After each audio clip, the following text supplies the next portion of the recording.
Lobby and the Red Claw Trio, 6-foot-tall lobster musicians and mystery solvers, are working on some new songs for their album. New Orleans isn't taking rehearsals as seriously as Lobby would like her to. This is darn near superfluous opening narration. So then, the sea cucumber said, Guys, this is rehearsal time. Joke time is later. Anyone who's seen Fiesta knows that joke time is almost never over. Why are you being so hard on us, Robbie? You know we're the tiniest 6-foot-tall lobster trio west of the Pecos. That's not good enough. We need to be the best 6-foot-tall lobster trio on both sides of the Pecos. You're right, Lobby. And if we were freshwater lobsters, we would be the best 6-foot-tall lobster musicians in the Pecos. Oh, we're sorry. Oh, please don't kick us out of the band. Your jobs in the trio are as safe as your lobster 401ks. Now, where were we? We were kind of at the sort of slow talk country music part of fish, mollusks, and other crustaceans. That's right.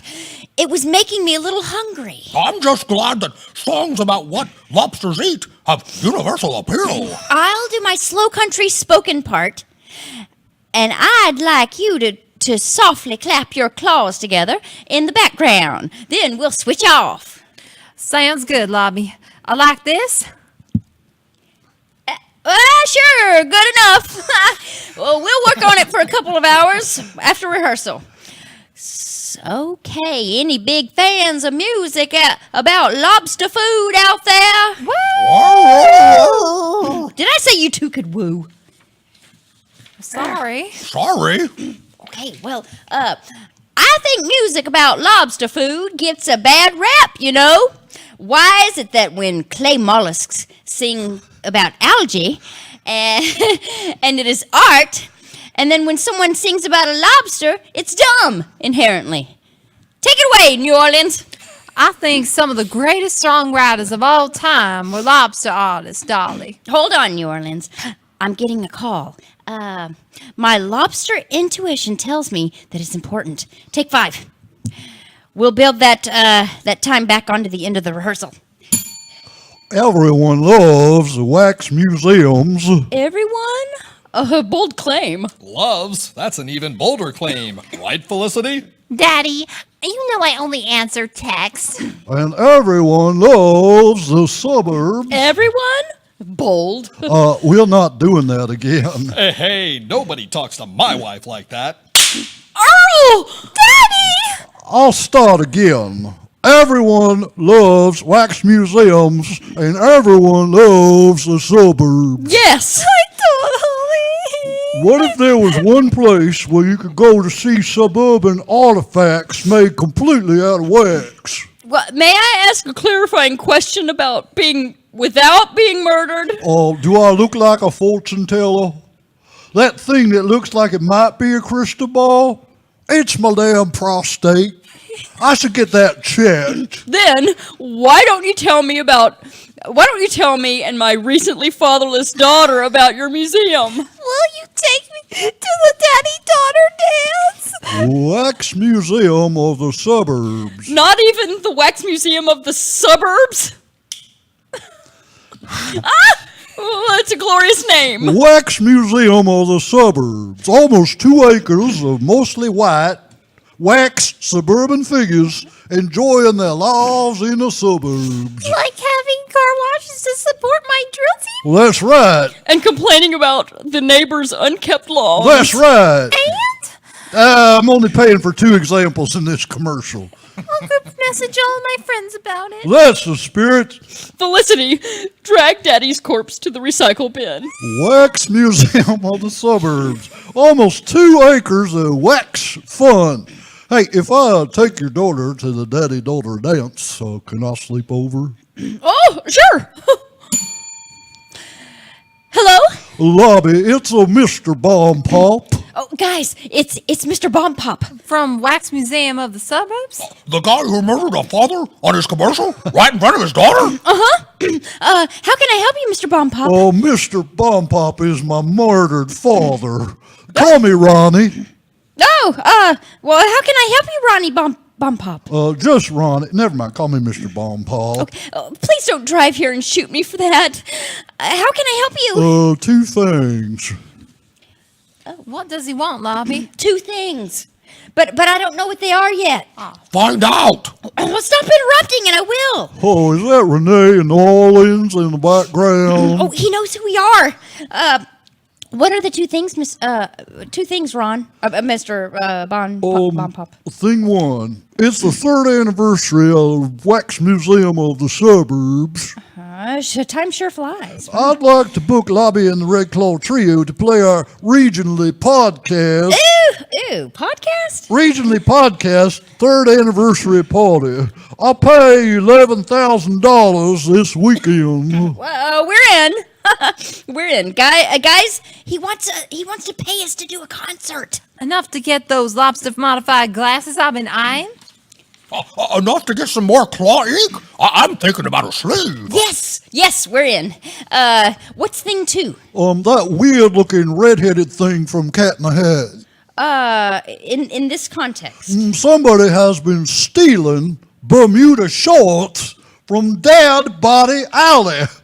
Will you solve that mystery? Hells to the yes. Great. I'll have my chauffeur pick you up at 8. See you soon. Thanks, Mr. Bomb Pop. We won't let you down. Okay, he wants us to play a concert and solve a mystery. We do both of those things. Okay, pack your things. The limo will be here at 8. Will I need my sombrero? Only if things get hairy. I'll pack a variety of appropriate ethnic hats. This is Wax Museum of the Suburbs Talent Bungalow. We know. The lower third caption of the screen below us just said that. This is where you'll be staying. Lobby, this is your suite. Oh, it's lovely. Are storks making my bed? Animatronic storks. Bitchin'. Anything you need, just press this button and your needs will be immediately met. What if I need to give a claw job? The lobster version of a hands-on? That's right. To a stranger. How likely is that? It's kind of her thing. The girl's got to have it. Well, press the button and we'll make it so. Oh, that was so Picard. Nolans, I'll show you to your quarters. I'd rather have dollars. What about me? You're 3rd. Motherfucker. Right this way, Nolans. I'm still confused about the quarters. Through these hanging beads that are used as a door is your split-apart refrigerator box. Is that where I'll be sleeping? Sleeping and emitting waste. Not too shabby. Do I get one of those magic buttons over there? No, but I might sell you some magic beans if you play your chords right. Cool. Enchanted beanstalks are my jam. Renee, your turn. I thought we could suspend you from the ceiling. Oh, by my tail? You can choose where to insert the hooks. If only lobsters had nipples. You can use this cinder block for a pillow. Dagnabbit, Lobby's pushing her button already. Where am I going to find a man who's comfortable with a lobster claw on his privates? Spencer's Gifts? Good tip. If you'll excuse me. What's the matter, New Orleans? We came as fast as we could. Is that a severed human penis in your claw, Lobby? No time to answer. What were you screaming about? When I woke up, I rolled over and found these Bermuda shorts in my box bed toilet with the words "Get out" smushed onto them with lime jello. Somebody doesn't want us to solve this mystery. New Orleans, are you eating the jello off of the Bermuda shorts? Is there any way other to serve it? All right, Red Claw Trio, here's the plan. Before we get into that, I have a quick question for you. Well, is it important? I'm just asking it to pad the script. Fine. What's your question? Do you think scrod makes a good housewarming gift? Scrod? The fish? That's right. From whom? Wait, isn't a scrod just a small Or cod? haddock. Well, scrod makes a good housewarming gift for fishermen and larger fish. Cool. Go on with your plan. Did we really just kick off the second act of this show talking about Stride? We need to split up and interview key members of Mr. Bompop's staff to see if they have alibis. We'll start with Bilbo, the security guard. All three of us will interview him. Because Richard's doing his voice. What? Nothing. Oh, then Renee and I will interview Evelyn Maldonado, the marketing director. Cool. Can we do it a good cop, bad cop style? Sure. Or maybe you'll just be a mediocre cop. Oh. Yeah. Then New Orleans and I will speak with the amazing Rudolfo brothers. The artists who make all the suburban wax figures. That's right. Those are the key suspects I've identified thus far. How did you identify them? Dental records. We'll start as soon as the really strong breakfast gummies wear off. So, I have time to grab a nap. Or claw one.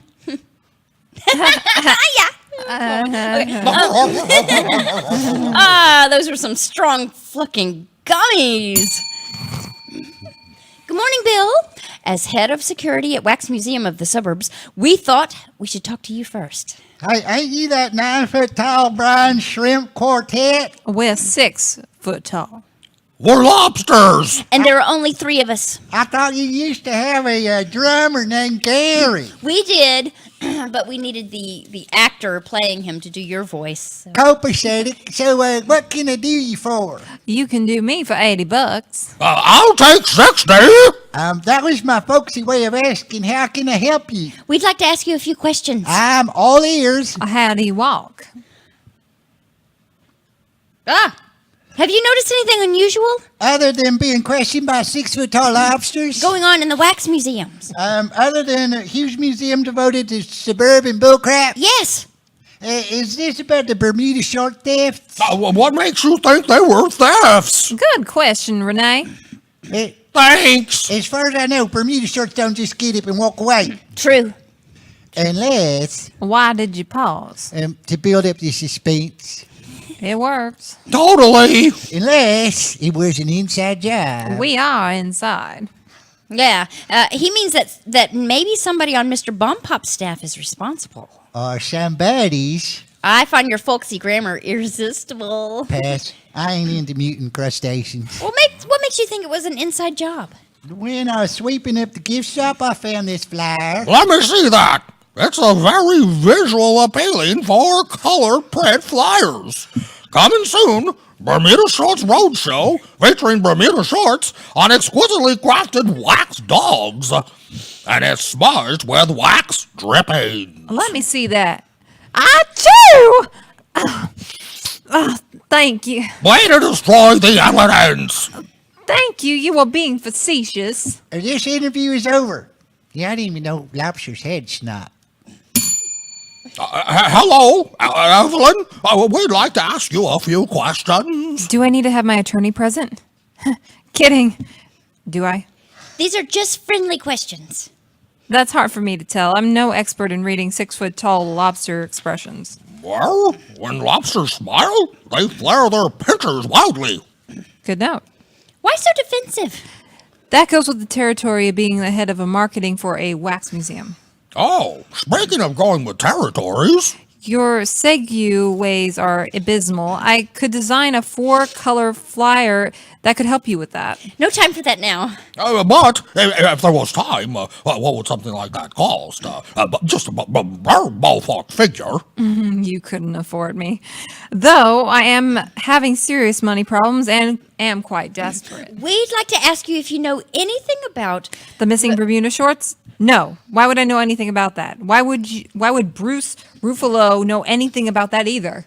You mean the younger younger Rudolfo brother from the famous wax sculpting family? I think I've said too much. And now I've said it again. I guess we can ask Bruce ourselves. You've been very helpful. Renee, I could give you a great deal on that flyer design or sell you my big screen for cheap. So desperate for money.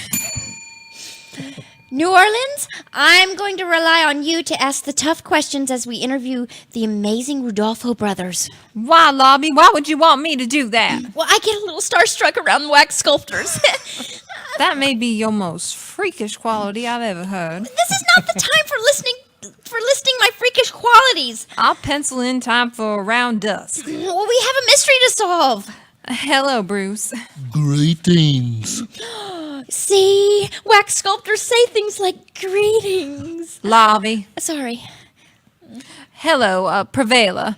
We'd like to ask you a few questions. Questions from lovely lobsters. He thinks we're lovely. Lobby. Sorry. Questions from lovely lobsters are always welcome. But you'll have to forgive us for continuing with our wax sculptures as we answer. And it might get snappy.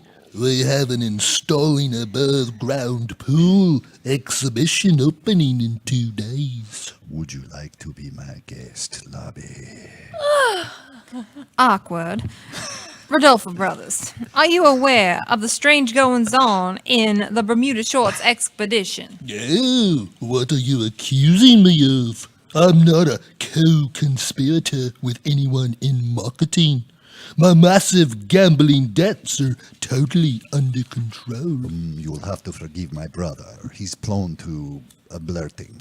Which is not suspicious at all. I think the missing Bermuda shorts is a travesty, though all of the wax sculptures are anatomically correct Oh, well, what did I miss? and extremely well hung. Oh. We consider the sculptures' wardrobe as just as important as the sculptures themselves. Because children seeking wax ding-dongs on our sculptures is no bueno. Now, if you'll excuse us, we have a lot of work to do. Of course. And I have a torture chamber to set up. What was that last part? I have a portraiture lambeau to set up. And what's a portraiture lambeau? Something a non-wax sculpture wouldn't understand. Oh, okay. I'll just drag my passed-out band leader away. You have very... Damn, this bitch is very heavy. Helpful. Oh, did I impress them? Oh, yes. You made quite the impression. Oh, I can't tell by your tone whether you're being honest. So honest. What happened? Where are we? We seem to be in a windowless cinder block room. Don't speak anymore, Renee. We need you to do another voice in the scene. The last thing I remember, I was sleeping in my bed after having the most glorious dream about erotic wax sculptures. You mean sculptors? No.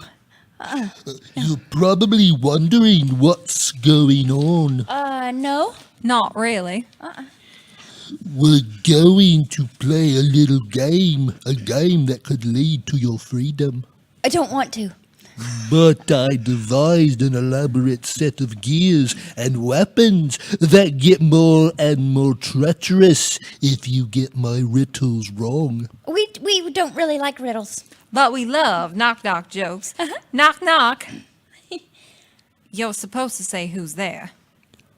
I'm the one asking the questions. Knock, knock. I'm not answering you. Knock, knock. Who's there? Mr. Bompop, wondering where his star performers are for the big concert tonight. Mr. Bompop wondering where his star performers are for the big conference tonight. Who? Concert. Concert, yeah. Well, I wasn't really doing a knock-knock joke, New Orleans. I was thwarting our captor's plans. You are so good at Thornton. Yeah, thanks. Bobby. Thanks. Well, do I smell knockout gas? Who knew that lobsters could smell? This is going to be the best 6-foot-tall lobster concert this wax museum has ever seen. Sorry about all the knockout gas incidents and the imprisonment. It's okay, Mr. Bompop. That just means that we're close to solving the mystery. We'll just do a quick sound check. Look out!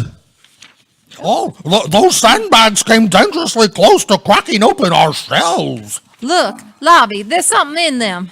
Well, a wax sculpting trowel and marketing literature. What does it all mean, Lobby? I'm not sure, but I have a plan to catch our bad guys right after we blow the roof off this dump.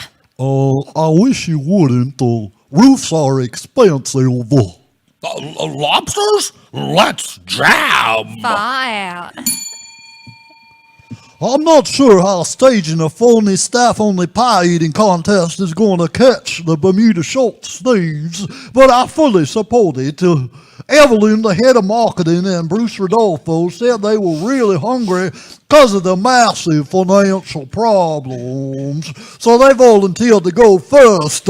Pie-eating contestants, are you clear on the rules? Hands behind our backs. First person to get to the bottom of the pie wins the secret surprise.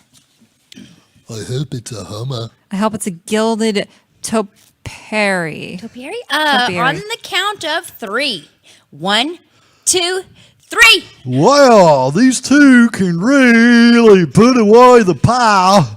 Why are there bones? Nobody said there were. Nobody said that there were pie fillets. I win. What's this at the bottom? It says your co-conspirator narked on you. Bruce!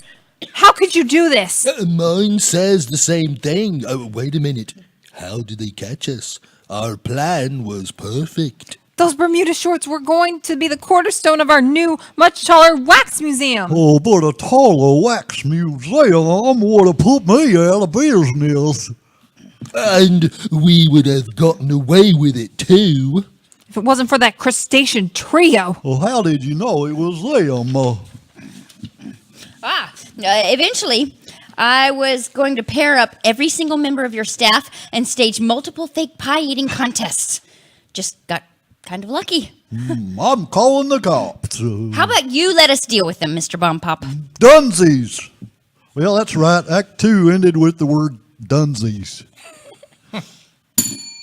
Once again, the Lobby and the Red Claw Trio, I can't thank you enough for solving the mystery. And once again, Mr. Bompop, we can't thank you enough for booking us for a month of shows. You made me rich beyond Renee's wildest dreams. Why beyond my wildest dreams? You have dinky dreams. My therapist says they're exactly the right size. Your therapist has a podcast. Your shows have been wildly successful. I'm thinking about doing a series of live nationally broadcast shows from Wax Museum of the Suburbs. Lobby, would you mind if I asked you a personal question? It's a lobster weave. What? Well, your question wasn't about my hair, was it? No, I knew that was a weave. Obviously. So obvious. How is your relationship going with Peeble Rodolfo? I'm just using him for sex. Then I'll scrape him off like gum from my shoe. Oh, that's my Lobby. Pretty sure I gave him lobster HIV too. Well, Trio, we have another sold-out show. The vice president is here, too. Break a leg. Thank you, Mr. Thank you, Mr. Bompop. Bompop. One more question. Whatever happened to Bruce and Evelyn? They're in therapy. Mighty benevolent of you. Knock 'em dead, kids. Boiling therapy. Why won't you just kill us? Oh, all of my organs are poached. My skin is so pruny. I have constant diarrhea. We live in our own hated urine. Quiet, you two. As soon as Peeble finishes sculpting the human cracker, it'll all be over. It's taking him longer than I expected. Immune system issues. But we have softer skeletons. Well, plenty of other things to crack. Plenty of other things. This has been Fire Fiesta episode 111, Trouble at Wax Museum of the Suburbs. I am your host and humble narrator, Richard Houghton. Please give it up for our amazing cast, Kristin Keith, Thank you. JuliAnna Briscoe, Yay! Special guest star, Jeff Fenter. Before we plug stuff, money. let's go ahead and play Meet the Cast. All right, I'll answer this question first. Favorite T-shirt, actually, of all times. Where did that come from? Actually, believe it or not, I still have my original Ad-Libs T-shirt from 1988 through 1993. It's a good T-shirt. JuliAnna, do you have a favorite T-shirt? T-shirt? I have one that says "I know I say fuck a lot." That's a good one. I'm going to try to get better. 2, 1 was a lie, and 3, fuck you. I like that. Jeff? Oh, look at that. Oh, nice. Talking about Favorite Willis. T-shirt, bling bling. Word I up. love you. Some different strokes. What about you, Kristin? My favorite T-shirt ever of all time was when it was a T-shirt I got when I was 6 years old, and it was of the baseball team. Is it St. Louis Cardinals? Yeah. I don't know. Shows how much I know about baseball. But Yes. it had a cardinal on it, and That's I just cool. thought it was so cool as a kid. That is cool. I All right. still Awesome. love it when I think about it. Does it still exist? I don't know. I'm sorry. I'm sorry to Bringing ask back that bad question. memories, man. I'm harshing I don't know. My bad. harshing she's the going to therapy. buzz. Anybody have anything they'd like to plug? Keep watching the show. The All right, cool. drain. Thanks. Good night. Bye. Thank you.